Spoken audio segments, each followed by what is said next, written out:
Alright, I just watched the 10th episode of The Ultimate Fighter. If you guys miss it on a weekly basis, I recap and review each episode. And I also want to talk about the whole Justin Gaethje, Conor McGregor situation. Who is going to be fighting Conor McGregor? At this point, nobody has any clue. But I'm going to try to break down what we know, what I think is going to happen, and get into all of that in this episode. If you guys remember, I told you guys I was excited for this episode because this fight was against Katona and Timur Valiev. I thought that those two were very high-level guys. And we got to see their fight, and it was a really good fight as well. So I'm glad they bounced back after last week's episode, where if you guys missed it, I wasn't so much of a fan of that episode. So they redeemed themselves a bit, and yeah, we're back. But before we get into the recap and everything, I just remind you guys to hit the subscribe button, like, comment, and share. We're trying at 20K by the end of the year, and yeah, it would just help me out with the goal, you know, each one at a time, and help share the video if you guys really want to. So getting into the Ultimate Fighter, I'm gonna recap it in case you guys missed it. The episode opens up, Katona says goodbye to Michael Chandler. If you guys remember last episode, it turned out that half of Michael Chandler's team was going to be sent to Conor McGregor's team because Conor McGregor did so terribly in the opening bouts. And yeah, only Katona agreed to go over to the other side, while the others said, hey, that they still wanted to stay Team Chandler. And it made sense because Katona had already trained with Conor McGregor. He trains at his gym with John Kavanagh. So the switch made sense. And yeah, so from there, Katona decided to go to Team McGregor. They greeted him. Conor McGregor showing, you know, how to do some hook kicks. And yeah, so then we were preparing for the matchup between Katona and Timur Valiev. Islam Makhachev appeared in the episode. Turns out he trains with Timur Valiev. I didn't even know that. Obviously, I knew he was Dagestani, but, you know, obviously, I don't assume every Dagestani trains in every Dagestani. And yeah, once again, another problem with this episode, as well as most of the episodes of the show, is that we had very little runtime for Conor McGregor and Michael Chandler. This was because the fight is 15 minutes long. Obviously, the fight went to distance, and there's only so much airtime you could have. I gotta say, it is doing a little bit better because we don't have to set up each single fighter and give a little sob story, because at this point, we know who everybody is, so it is a bit better of a situation. So yeah, they weigh in, and the fight comes, and this fight was a razor close fight. It went to a decision. I'm gonna break down who I thought won. If you guys missed it, split decision win for Katona. Team McGregor gets another win, and this feels like a rightful Team McGregor win simply because he already trained with Conor McGregor and all that. So I'm gonna give it to Conor McGregor, another win for him. And yeah, I thought the first round was very clearly for Katona. I was very impressed. I did a prediction last week. I thought that Katona was going to lose. I thought both the grappling would negate each other. Both very high level grapplers. I thought it would stay on the feet, and I thought that Timur would be a little bit more volume heavy with the kicks, which we did see. And even if Katona managed to win that last round because of Valiev's cardio, I thought that maybe he would be able to win the first and second round enough with the volume, also making the right adjustments. I just had Timur Valiev, but I was wrong. In the first round, I was very impressed. Katona came out with pretty good boxing. I mentioned you guys he has a ton of amateur boxing experience, so no surprise there. And I think from there, the Chandler's team really expressed to Timur the leg kick is really working against Katona, and that was the story of the fight because he kept leg kicking Katona. I mean, I'm sure his leg was really hurting. Another thing I thought was interesting is that Michael Chandler's team uses a lot of code words in order to tell their fighters things. One of the things I picked up mid-fight is that Michael Chandler's corner would yell out Barboza, and I assume only based off the timing and what happened next, that was kind of a code for, hey, throw the leg kick. Which, if you guys don't know, Edson Barboza is another famous UFC fighter who is notorious for throwing nasty leg kicks, so that only makes sense. Another one that apparently I saw from the bonus footage that they used Gus as an uppercut, referring to Alexander Gustafsson in his fight with Glover Teixeira. So it's just kind of interesting that they had their own little code words in there. But I'm getting off topic. That second round, I gave to Timur Valiev. I thought he just did more damage with those leg kicks. And although I thought Katona landed a lot more shots to the head, the body work and the leg work from Timur Valiev, I had to give it to Timur. And the last round was a pretty close round. I mean, in my opinion, it was like 50-50, but I had to give it to Katona just slightly. Thought he just did enough. And yeah, I just see some people saying that Timur should have won. And look, I don't really blame them. It was a really close round. It was a really close fight, but I think Katona won. And I think they were right to give it to him. 29-28 Katona. And yeah, next episode, we're getting the Coaches Challenge. If you guys don't know, every single season of The Ultimate Fighter, there is a Coaches Challenge where the two coaches go against each other in a little mini game. It looks like there's some sort of trivia game that they're going to be doing involving a little cold plunge thing, so I'm excited for that. And before we wrap up talking about The Ultimate Fighter, I want to talk about the whole Justin Gaethje, Conor McGregor situation. Now, if you guys missed out, UFC 291, Justin Gaethje absolutely knocked out Dustin Poirier cold with a head kick in that second round, and it was a really good performance from Justin Gaethje all around. First round I gave it to Poirier, but it was still a really good round from Justin Gaethje, and it just appeared to me that Justin Gaethje was the better fighter in there. Despite Poirier saying recently that he believes he's the better fighter, I think that Justin Gaethje wins. If they rematch, I just think he's the better fighter going backwards. He gave Poirier a lot of problems. I think Poirier just landed a really good shot on Gaethje, but it's still a really close fight, don't get me wrong, but I just think that Gaethje is the better fighter right now in terms of that matchup. Now we've heard Conor McGregor come out and say, hey, he wants to fight Justin Gaethje. And obviously Michael Chandler's in the corner like, hey man, what about me? We did a whole season of The Ultimate Fighter. I don't know when I'm going to be fighting you. They were originally supposed to be fighting next month in September, obviously got moved to December, and now it doesn't even look like that December is happening. So you could see Michael Chandler's pretty frustrated with this whole thing. He even called out Justin Gaethje that he could defend the BMF title against Michael Chandler. Don't think that's going to happen, but still, decent effort on Michael Chandler's part. And yeah, it looks like Conor McGregor is really itching for this fight. He's been calling him out for the past couple days, and it really has Justin Gaethje's attention. And just in the night of, said, hey, he doesn't really want to fight Conor McGregor. And Justin Gaethje has always kind of said that and said, hey, he doesn't really want to give him the satisfaction. And I thought Nate Diaz put it perfectly. I'm going to put it on the screen, but basically just saying that Justin Gaethje is acting too cool to fight Conor McGregor, but really it just makes him look like a nerd. And for lack of better words, I agree. Like, just fight Conor McGregor, man. Like, you're not impressing anybody by not fighting him. Like, this is the fight the fans want to see. Just agree to fight him. And I think that's a matchup that Gaethje wins. I mean, I think the leg kicks will really destroy Conor McGregor. You saw how Dustin Poirier did against Conor McGregor with the leg kicks. So imagine Justin Gaethje, who has one of the best leg kicks in the game. And I just think based off that, I think if it's a boxing match, I think it's a pretty interesting fight because I think Conor McGregor might actually win that one if it's just straight boxing. But mixed with the leg kicks and seeing it's a mixed martial arts fight, I don't know. I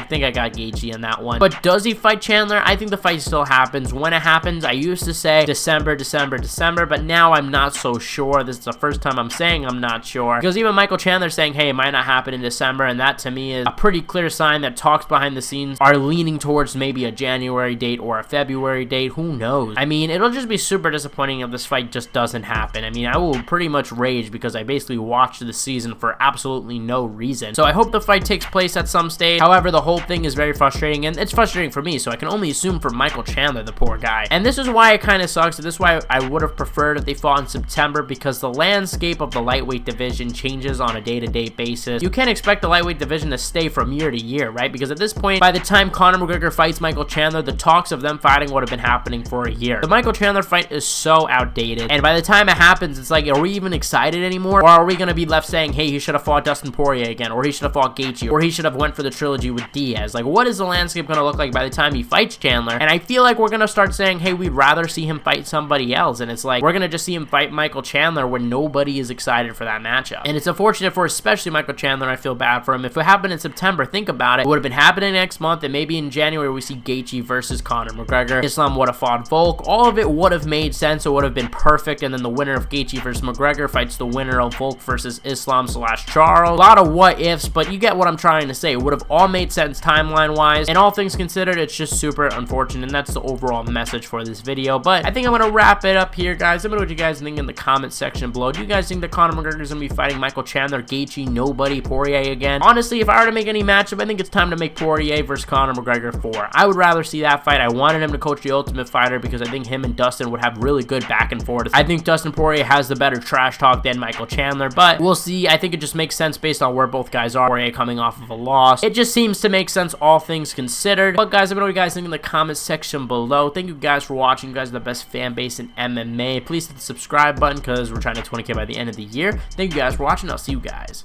in the next one.